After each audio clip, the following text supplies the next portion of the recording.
Welcome back, guys. 2018 Ford F150, trying to add a trailer brake control module.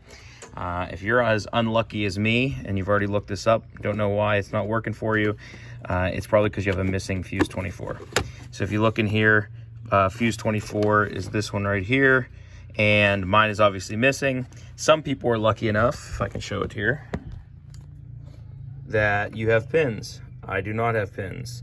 There are no pins in there.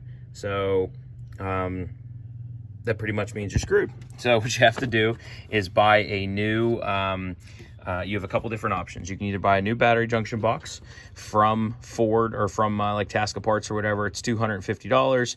You can change this out and then you'll be able to put in the fuse to have this all work. Or the workaround from Ford was they sell a $70 jumper kit. And all that is a 30 amp inline fuse that goes direct from the battery and splices into a wire, and there's a Ford procedure on how to do it. Or you can make your own for $18 and do the exact same thing. That's what I did.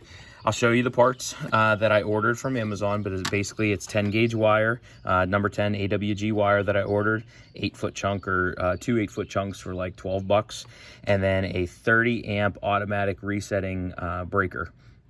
And essentially I mounted it here, and it comes off of the battery cable, the standard bolt there, and it runs to the brass section on here, and then you have this is your accessory going out. That wire goes around, and just like Ford says to do, I did it exactly as Ford says.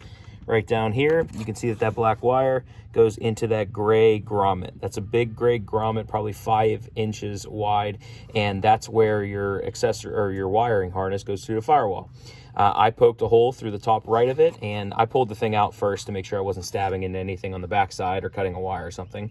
Once I did that, I fed the wire through, and using a screwdriver, long one, just pushed it all the way down to the bottom, and it takes you into the cab compartment, which I'll show you.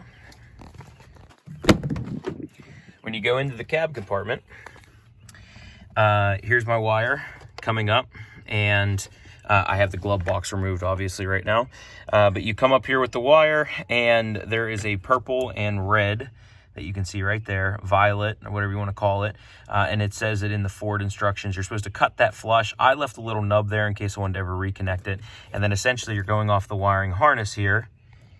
Brighten it up for you, and that's that purple and red, and I connected it direct to my number 10 wire. Now that you did that, you have basically power, 30 amp going to your trailer brake control module. These are the two things that I bought. Got them off Amazon. Like I said, I think this was, I don't know, 10 bucks, and this was $12 or something like that. And I have a bunch left over. I used the black wire and instead of the red one for it, but those are the two products.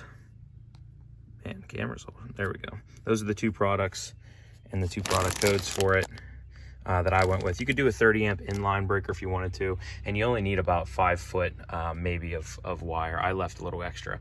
Once you do all that, obviously you have to put in the trailer brake control module. I made another video on that, which has already been completed. You can go watch that one if you want to learn how to do that, popping out the center console, etc., to get the trailer brake control module in. Once the trailer brake control module is in, this is actually an aftermarket one. This is not a Ford one, so it was cheaper, and I went with that. Plugs directly into the spot, and then you have to use ForScan.